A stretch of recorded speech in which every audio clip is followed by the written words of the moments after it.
আজ ফুলশয্যার রাত, সব মানুষের জীবনের শ্রেষ্ঠ রাত। মানুষ কত স্বপ্নই না দেখে এ রাত নিয়ে, কিন্তু আশ্চর্য, আমার মাঝে আজ কোনো অনুভূতি কাজ করছে না। অনুভূতিগুলো সব ভোঁতা হয়ে গেছে। হয়তো অবহেলার আঘাতে অনুভূতিগুলো আজ মৃতপ্রায়। বিয়ে করার কোনো ইচ্ছেই আমার ছিল না, কিন্তু বাবা মা এক প্রকার জোর করেই আমাকে বিয়ে দিয়ে দিল। আর কোনো মেয়েকে আমার জীবনে জড়ানোর কোনো ইচ্ছে আমার নেই, কিন্তু না চাইতেও আরও একজন এসে আমার জীবনে জড়িয়ে গেল। ঘরের দরজাটা আস্তে করে ধাক্কা দিলাম, ক্যাচ করে একটা শব্দ হলো, আর এই শব্দে আমি মোটামুটি ভালোই চমকে উঠলাম। কিন্তু এই শব্দটা আমার অতি পরিচিত, তবে আজ কেন এমন চমকে উঠলাম? হয়তো আজ আমার ফুলশয্যার ঘরে ঢুকছি তাই। খাটের উপর একটা মেয়ে, 1 হাত লম্বা, একটা ঘোমটা দিয়ে বসে আছে। সে আজ থেকে আমার স্ত্রী, আমার অর্ধাঙ্গিনী। কিন্তু তারপরও আমার মনে কোনো উত্তেজনা অনুভব করছি না। কেন? কি কারণে এমন হচ্ছে? জীবনে অনেক অবাক হতে হয়েছে আমায়। পদে পদে অবাক হয়েছি, পদে পদে চমকে উঠেছি। কিন্তু আমার ঘরেই আমার জন্য এমন চমক অপেক্ষা করছে তা আমি জানতামই না। আমি খাটের কাছে এগিয়ে যেতেই মেয়েটা, মানে আমার স্ত্রী, হঠাৎই তার শাড়ির নিচ থেকে একটা বড় ছুরি বের করে আমার দিকে তাক করলো। খবরদার, ভুলেও আমার কাছে আসবে না, আমাকে ছোঁয়ার চেষ্টাও করবেন না, মেয়েটা বলে। মেয়েটার নাম মনে নেই, তবে মেয়েটা অসম্ভব রূপবতী। বিয়ের আগে ছবি দেখেছিলাম একবার, তবে ছবিতে তাকে এত সুন্দর লাগেনি যতটা আজ লাগছে। আমি কোনো কথা না বলে খপ করে মেয়েটার হাত ধরে বসলাম। মেয়েটা হয়তো ভেবেছিল আমি হয়তো তাকে বিভিন্ন কথায় ভোলানোর চেষ্টা করব। কী কারণে সে আমার দিকে ছুরি তাক করলো, কেন তাকে ছোঁয়া যাবে না, এসব জিজ্ঞেস করব। কিন্তু এসব জিজ্ঞেস করার কোনো ইচ্ছেই আমার নেই। এসব জিজ্ঞেস করলে হয়তো মেয়েটা বলবে আমাকে স্বামী হিসেবে মেনে নিতে পারবে না, কারণ সে অন্য কাউকে ভালোবাসে। যদি জিজ্ঞেস করি তাহলে আমাকে বিয়ে কেন করেছ, তাহলে হয়তো বলবে যে তার বাবার হার্টের সমস্যা, তাই বাধ্য হয়েই তাকে বিয়ে করতে হয়েছে। যেসব প্রশ্নের উত্তর জানি সেসব প্রশ্ন করে লাভ কি?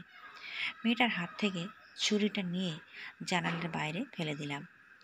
আপনি আমার হাত ধরলেন কেন? আপনাকে না বলেছি আমাকে ছোবেন না। মেয়েটা, তোমার নাম কি? আমি, মানে মানে তোমার নাম কি? আপনি আমার নাম জানেন না? নাম জানলে কি নাম জিজ্ঞেস করতাম? নাম জানেন না অথচ বিয়ে করে ফেলেছেন? এত কথা বলছো কেন? যা জানতে চাইছি তার উত্তর দাও। কিসের উত্তর দেব? আজব তো। তোমার নাম কি বলো তাড়াতাড়ি। মিতু। আচ্ছা মিতু, আমার প্রচণ্ড ঘুম পাচ্ছে, আমি এখন ঘুমাবো। তোমার যা সমস্যা আছে তা কাল সকালে বলতে পারো, এখন আপাতত ঘুমাও। মিতু আমার দিকে হাঁ করে তাকিয়ে আছে। সে হয়তো ভেবেছিল আমি আমার পুরুষত্ব প্রমাণের জন্যে তার উপর ঝাঁপিয়ে পড়ব, কিন্তু এখন এভাবে আমাকে ঘুমানোর কথা বলতে শুনে সে হয়তো অনেকটাই অবাক হয়েছে। হোক অবাক, একটু আধটু অবাক হওয়া স্বাস্থ্যের জন্য উপকারী। এসব বলে নিজের মনে নিজেই হাসতে লাগলাম। সকালবেলা কখন ঘুম ভাঙলো জানি না, তবে ঘুম থেকে উঠতে গিয়ে বুঝতে পারলাম আমার বুকের উপর কেউ শুয়ে আছে। মিতু তার মাথাটা আমার বুকের উপর রেখে অঘোরে ঘুমাচ্ছে। বালিশের কি এতই অভাব যে আমার বুকের উপর ঘুমাচ্ছে? মেয়েদের মন বোঝা কখনো কারো পক্ষে সম্ভব নয়। যে মেয়ে ফুলশয্যার রাতে স্বামীকে ছুরি দেখিয়ে ভয় দেখায়, সে মেয়ে আজ আমার বুকে মাথা দিয়ে ঘুমিয়ে আছে। কি আজব দৃশ্য! আমার এখন উচিত ওর মাথাটাকে বালিশে রেখে দিয়ে উঠে পড়া, কিন্তু আমি পারলাম না, কারণ মিতু আমাকে খুব জোরে জড়িয়ে ধরে ঘুমিয়ে আছে। মিতুর এই ঘুমন্ত রূপ দেখে ওর মাথায় একটু হাত বুলিয়ে দিতে ইচ্ছে হচ্ছে। একেবারে ছোট্ট মেয়েদের মতো আমাকে জড়িয়ে ধরে ঘুমিয়ে আছে সে। আমার মনের অজান্তে কখন যে আমার হাত মিতুর চুলে বিলি কাটতে শুরু করলো তো টেরই পাইনি। কিন্তু এমন কেন হলো? আমি তো চাই না আর কোনো মায়ার বাঁধনে জড়াতে। কিন্তু তারপরও কেন মনে হচ্ছে মিতু নামের এই মেয়েটার কপালে একটা ছোট চুমু এঁকে দিই। কেন মনে হচ্ছে মিতু নামের এই মেয়েটা আমাকে পাগলের মতো ভালোবাসবে।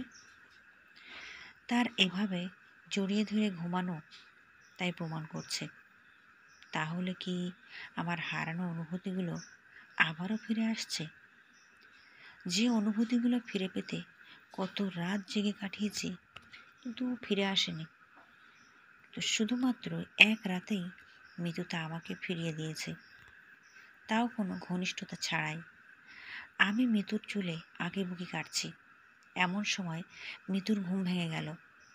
ঘুম ভাঙতেই সে লজ্জামাখা একটা হাসি দিল। হয়তো আমি তাকে আমার বুকে ঘুমাতে দেখে ফেলেছি, তাই। রাতে ছুরি নিয়ে ভয় দেখিয়েছ আর সকালে বুকের উপর ঘুমালে, ঘটনা কি? আমি বললাম, ঘটনা কিছুই না। মিতু, তাহলে রাতে ছুরি দেখালে কেন? খুব ভয় পেয়েছিলাম, তাই। ভয় পেয়েছিলে? কিন্তু কেন? জানি না। এত প্রশ্ন করছেন কেন? আমি কি আপনার বিয়ে করা বউ? কি ব্যাপার, থেমে গেল কেন? চুপচাপ শুধু মুচকি হাসি। হাসছো কেন? আপনাকে একটা কথা বলে ফেলো। কান খোলা আছে। আমি একজনকে খুব ভালোবাসি। আগেই জানতাম আমি, নয়তো ফুলশয্যার রাতে কোনো স্ত্রী তার স্বামীকে ছুরি দিয়ে ভয় দেখায় না। ছেলেটাকে কি করে? ওহ, বলবো না। বলবে না কেন? কারণ আপনি খুব খারাপ। পুরো কথা না শুনে আপনি বকবক করে এতগুলো কথা বলেন কেন? আমি আবার কি বললাম? আমি একজনকে ভালোবাসি। তো আমি আপনাকে ভালোবাসি বলেই বালিশের আড়ালে মুখ লুকোলো। এবার আমি নিশ্চুপ। আপনাকে আরেকটা কথা বলি। বলো। আমি কিন্তু প্রতিদিন আপনার বুকে মাথা রেখে ঘুমাবো। আপনি কিন্তু বারণ করতে পারবেন না। কথাগুলো শুনে আমি ওর মুখের দিকে তাকিয়ে রইলাম কিছুক্ষণ। এই ফাঁকে সে টুপ করে বিছানা ছেড়ে এক ছুটে ঘরের বাইরে চলে গেল। ওর বাইরে যাওয়ার আগে শুধু ওর লজ্জারাঙা মুখে এক অনাবিল আনন্দের হাসি দেখতে পেলাম, যা হয়তো শরীরী মিলনের আনন্দের চেয়ে কয়েক কোটি গুণ বেশি আনন্দের, শান্তির আর ভালোবাসার। আমি আর কিছু বললাম না, শুধু মিতুর মুখের দিকে তাকিয়ে রইলাম। আবারও আমি কোনো মেয়ের মায়াজালে আটকে গেছি, তবে এবার কোনো ছলনাময়ী জালে আটকে পড়েছি কোনো এক মায়াবতীর জালে। ভিডিওটি ভালো লাগলে একটা লাইক দেবেন আর চ্যানেলটিকে অবশ্যই সাবস্ক্রাইব করে নেবেন।